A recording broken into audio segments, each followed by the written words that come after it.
Hi, everyone, and welcome back to the Love You Show. So, today we're doing something a little bit different. I had a really great conference that I was participating in and being a guest speaker today. So, I want to show you a little about what we spoke today. Hello, everyone. So it's me, Favor. I'm the head speaker coordinator for Legacy, and I'm the one who reached out to all of these amazing ladies. I've been a huge fan of what they do. So I found Abigail and Lindsay from You're in TikTok, my where I'm video. on like 24/7, and I've been watching their videos like religiously, learning everything they know about fashion and business. And Ashley, I've been watching her story since Project Runway. Like since I was a little kid, I've been such a big fan of her. I love her designs, and I was obsessed with her, and I was obsessed with Project Runway. And so it's really amazing to be able to speak with all of them today and like learn a little bit about fashion. So if you're into fashion, you wear clothes, you want to get into fashion businesses, definitely for you. So let's get started. So I think the first question we should obviously ask is, what do you do? If you could explain a little bit about that and kind of what your day to day kind of looks like. So we can start off with Ashley. Hi, everyone. I'm Ashley. I'm 29 from San Diego, California. What do I do on a daily basis is your question, right? Yeah, kind of like what your career is and how it is daily. I so ever since I am a fashion designer and have been designing plus size clothing for years. And ever since the pandemic had happened, we pivoted our business into a whole completely different direction. And it was making face masks for our community, for hospitals, for shelters, anything, anyone who needed face masks, we were making them here in studio. And overnight it became our main focus. Instead of designing clothing, we were designing face masks that had more of a fashion forward view on it instead of your regular disposable mask. And we really wanted to just have fun wearing a mask. I know that it's not fun. And so I thought, why not make it more of a positive, like, I have a cute outfit that will complement that mask or something. So I really wanted to change people's views about keeping themselves safe during this pandemic. Yeah, that's really great. I really love Thank you. that. We can go on to Lindsay. So what do you do? Oh gosh, what don't I do? I don't know. It's like the multi hyphenate, which I'm sure every single one on here is. So, hi everyone. I'm Lindsay. I'm not sharing my age, but you Google it and find it. I am. So, my background for 15 years was I was a celebrity fashion stylist. I was a stylist on all the big shows, American Idol, Dancing with the Stars, and all in between. But in the past 7 years, I retired out of styling celebrities, and I have been a content creator for the past 7 years, my biggest platform being YouTube and now TikTok. The pandemic made me go to TikTok. So, which has actually been a huge blessing because I love creating video content. I hate fashion blogger photos. For me, it's so that's not who I am. I'm more of a in-person kind of person. So yeah, I'm a content creator and I'm also an inventor and founder and owner of my accessories brand. That is my name. I actually invented, I'll show you. I invented and patented Top Tote, the hat holder. It's the most significant invention since the hat box, which is crazy. So you can travel with your hat hands free, and then it looks like a cute bag charm. So between being a content creator and running my growing company with Top Tote, we sell to Nordstrom and specialty stores. That's pretty much all I do every day, 14 hours a day, and I love it. I couldn't feel more fulfilled at this stage of my career, creating not only digital content, but also products that make people's lives easier. Yeah, I really love that. And I love your invention. Something like so kind of small that you necessarily don't think of, but yet when it happens, you're so annoyed when you have to hold a hat. But it's very interesting. Yeah, it's a life changer for all hat wearers, that's for sure. And now that we're, the world's slowly changing back and travel and like, little getaways and stuff, we're definitely seeing the sales tick up even more than ever, because I think everyone's just like ready to get the hell out and live again. So now on to Abby. Tell us a little bit. Hi guys. Hey. I think I need one of those things. I'm not really a hat wearer, but I'm gonna become one. If that, because whenever I have hats, they get squished. Right. That's why you need that. That's yes, so or smart. you carry it in your hand too. So yes, but I will send you one for sure, Abby. We'll connect. Yes, I need one. Anyways, hi guys, I'm Abby. I am the digital creative director at Cosmopolitan. So in my day-to-day for my job, I manage and lead a team of creatives. It's made up of visual editors, and I have an art director and animators and photographer and illustrators, all different kinds of skill sets. And so we're basically fielding all the different photo and visual requests for Cosmo from all the different editors, whether that's sex and relationships, fashion, beauty, entertainment. And then, that in the day-to-day could be anywhere from like 30 to 50 requests. So it's a lot. And then we're also working on much bigger projects, like big, celebrity profiles, fashion and beauty shoots, deeply reported features. We also launched a perfume this year. Cosmo launched a merch store, a wine. So I'm touching all those things as well. And then in the personal time that I have, that I'm not doing my job, I also love creating content for Instagram and TikTok. Again, I feel like the pandemic pushed me into TikTok, and it's been really fun. Like, I wasn't really a content creator in the video space, so that was really new, but it's been really fun and I've been loving it. And I would say, I guess for me, a true Aries, like no day is ever the same for me, whether it's like something with work, it depends, again, what we're working on, but it's a lot of Zoom calls, and then I try and fit my own personal stuff in between. And if we have a shoot going on, so, we have been able to do some in-person stuff during the pandemic, but also, some Zoom shoots, which gets funky, but yes, so a lot, basically content creation all the time, because for my job and for my personal brand as well. I really love that. I've been reading Cosmo since the beginning of time, learning everything from 5 things to get a guide to what should you wear. It's amazing. So that's why I'm excited to be speaking with you. So for one of my first questions, what is your biggest career regret, or what do you wish you knew when you started? And we can start off with Ashley again. Might as well. Sorry, let me take myself off of mute. What is one thing that I regret and I wish I could learn over again? I think it has to be being in the now and not worrying about what other people think and their opinions, because other people's opinions can really dictate what you decide to do when it comes to designing or creating something. I didn't mention this, but I was a winner on season 14 of Project Runway, and being under so much pressure and cameras and opinions, I was living in my head, I was living in what is everyone thinking and trying to please them. And if I only just worried about myself and making myself happy, I think I would have enjoyed the experience a little bit more and would have been able to be more of myself.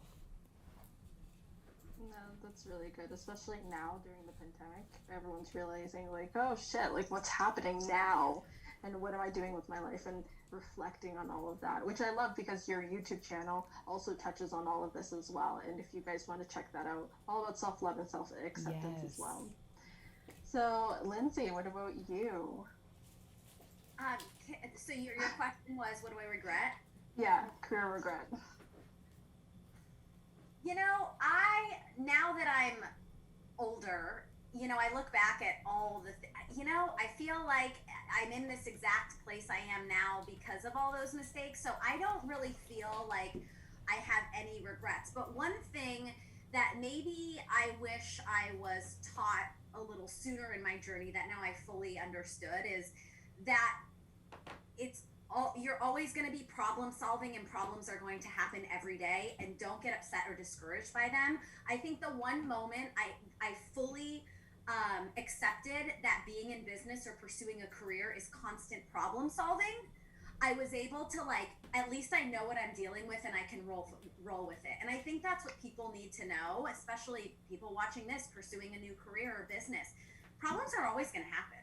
And it's your job to problem solve and get through it, because you can always get through it. So just to really always remember that, because that is the journey of business. Problem solving every single day, and it's not easy, but you'll always get through it if you just keep going.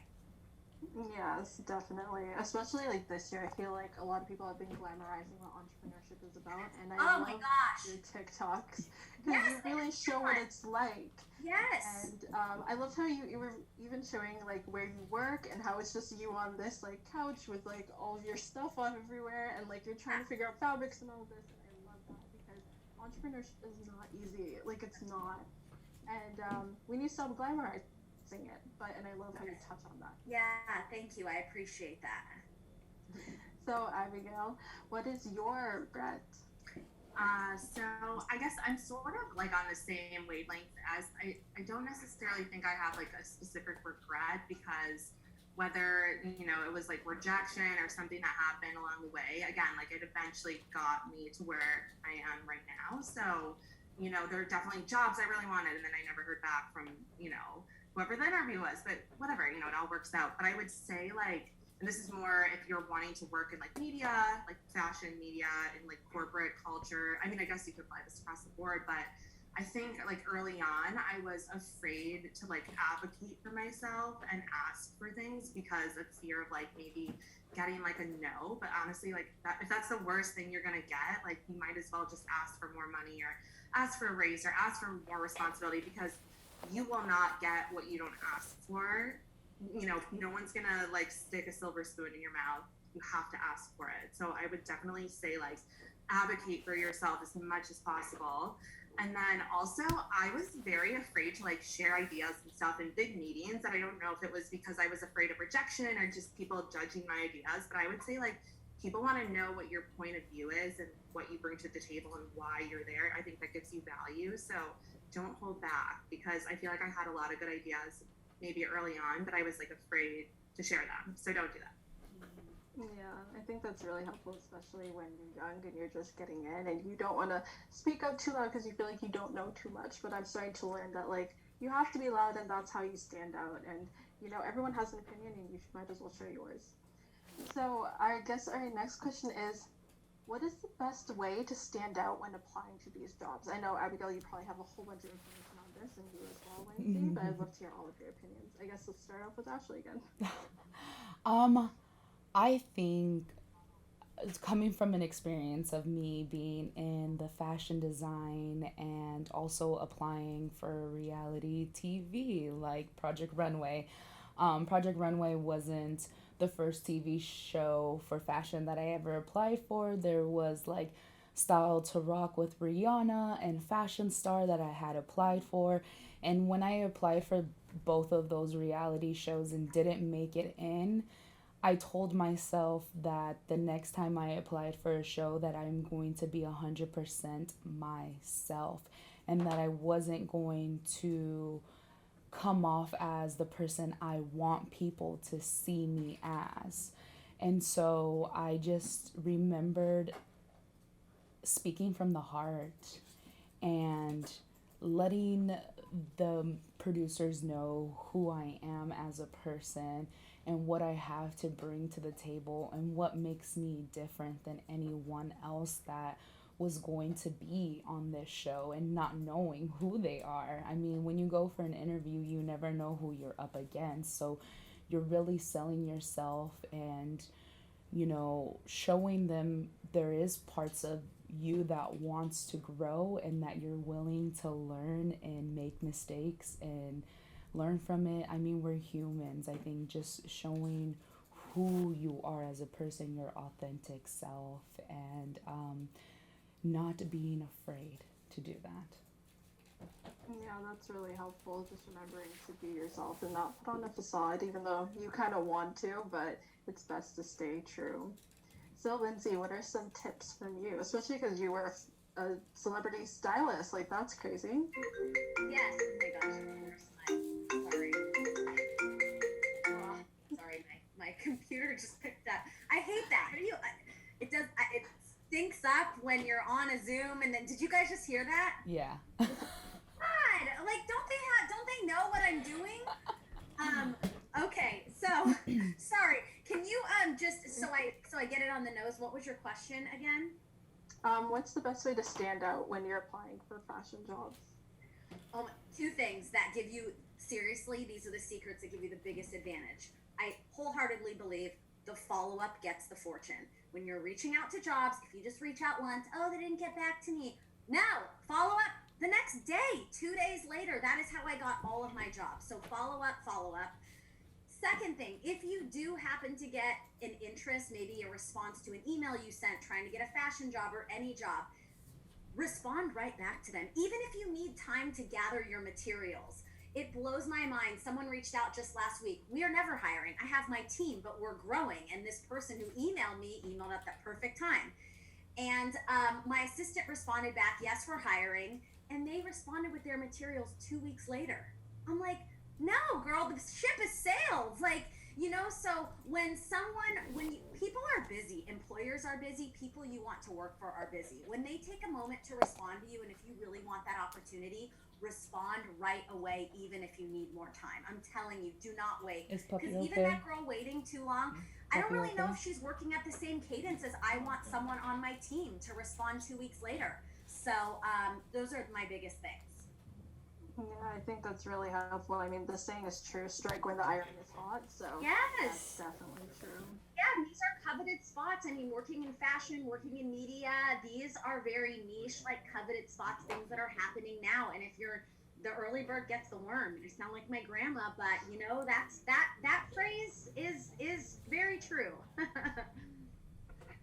So, Abigail, what about you? Especially because it's Cosmopolitan, I'm sure there's tons of people who would like to work there. I get lots of DMs, lots of emails. I would say, and you'd be surprised sometimes what people say and send. On that note, I would say keep it short and to the point. No one wants like your life story when you're reaching out. You literally just need to say like who you are, what you do, why you're reaching out, and like attach your resume, portfolio, whatever it is. So definitely I would always say keep it to the point, because again, people who you want to work for are busy and no one has time to read a whole 5-paragraph email, so don't do that. Also, I totally agree with the reaching out thing, but I had someone who honestly emailed me like 20 times, so don't do that. No. There's like if you don't hear back after 3, I would say maybe give it a rest, and then you could try like 2 months later or something. But yeah, someone really did that. So I would say as like a tip to stand out, a lot of people I think don't do this, but you should definitely cater and change the language on your resume to that goes with like that role. And I think a lot of skill sets, translate across different industries to an extent, but within your industry, let's say, I'm just going to use mine as an example. Let's say you worked at like a cooking brand and you want to work at a fashion brand, but you managed creative assets and you led a team on this. You can cater your skill sets to match the job that you're applying for, because you probably have similar skill sets that would work. So I would definitely do that. And then I would just say along the lines of when you are applying, like rejection is normal. Like I apply to so many jobs, especially like in the big cities where it's really competitive. So like don't take it personally. You're probably gonna have to apply to a lot to get that one thing. So also if you do get a no, like just redirect yourself and keep going, because that's normal. And eventually you will get something that was meant for you. Yeah, I think that's definitely true. Being persistent is very, very important. So for our last question, I'm sure everyone wants to know, what are your favorite trends for this year? What are you wearing? What's in your closet? We all want to know. Everyone's been commenting about your closet, Lindsay, so. Oh, closet shooting studio. Yeah, you don't see the floor. It's a total mess. That's Right? the tour. So let's start off with Ashley. What is your favorite trend? My favorite trend right now. Oh, I love athleisure wear. I love wearing oversized, fashionable, like sweats with like a t-shirt or sweater, some sneakers. I basically live in athleisure wear and really just having fun with the crazy different styles that like Nike and Adidas are like transitioning their athletic wear into this like fun, funky street wear. Um, if it's been around, I'm just now getting into it, and I love, especially as a plus size woman, we're not exposed to a lot of different trends that are going on. So the fact that this trend is happening in all sizes really just allows us to be creative with our fashion. I'm trying to see what else. I see a lot of the trends that have been available to plus size women years ago now be a trend for everyone. Like mom jeans, oversized cardigans, like all these trends that everyone is doing in straight sizes. Has been something that has been around for us. So it's kind of funny to see a lot of these trends happening. And I'm like, I used to wear that because I had no choice back then. And now it's like available in all sizes. So it's been interesting to see this whole like dynamic of trends happening for throughout all sizes now. Yeah, I think that's really great. So, Lindsay, what about you? So I don't know what happened, but I'm wearing more pink now than I have since elementary school. So I don't know. I swear it's just because that's what I'm seeing. So it's subliminal, like it's in my brain. Like, Lindsay, you love this. Because I would have said I hate pink last year, but here we go. I'm wearing a lot of it. So I'm really loving pink and bold colors. And I think maybe that's also because we haven't been that social. I'm just feeling that energy and that vibrance. Like I've been drawn to brighter colors normally, more than I've normally. Also, anything that is boxy, oversized, does not show my figure and probably is unflattering, like sign me up. Just because I love that like minimal, like structured, kind of voluminous style that my husband typically hates. But I'm dressing for me, so. And Yeah, I do love a that. blazer I haven't loved too, so I'll be wearing blazers all spring, summer as well. So, Abigail, what about you? I would say I'm definitely on the same train as like the color. I've always worn a lot of color, even though I live in New York and everyone wears black. But I have always gravitated toward color. I actually think I might have that picture too. Yes. Yeah. Yes, definitely. But yeah, I feel like I've seen so much of like mixing patterns too, which I think is really fun and interesting. And I agree. I think people are just like looking for an escape and a way to like spark joy because obviously this year has been so hard. And I think people are definitely doing that through fashion. Like I feel like we went through that phase where everything was like neutral and beigey and people were very like monochromatic but in like the neutral space, and I feel like people have really like stepped out of that. And then I personally have gotten really into like vintage jewelry and like pieces that I feel like I can wear with any outfit that make everything look cool but I can have forever. So I've definitely been like very into that, and I think it started before the pandemic but even more like in it. So Yeah, not really a trend, but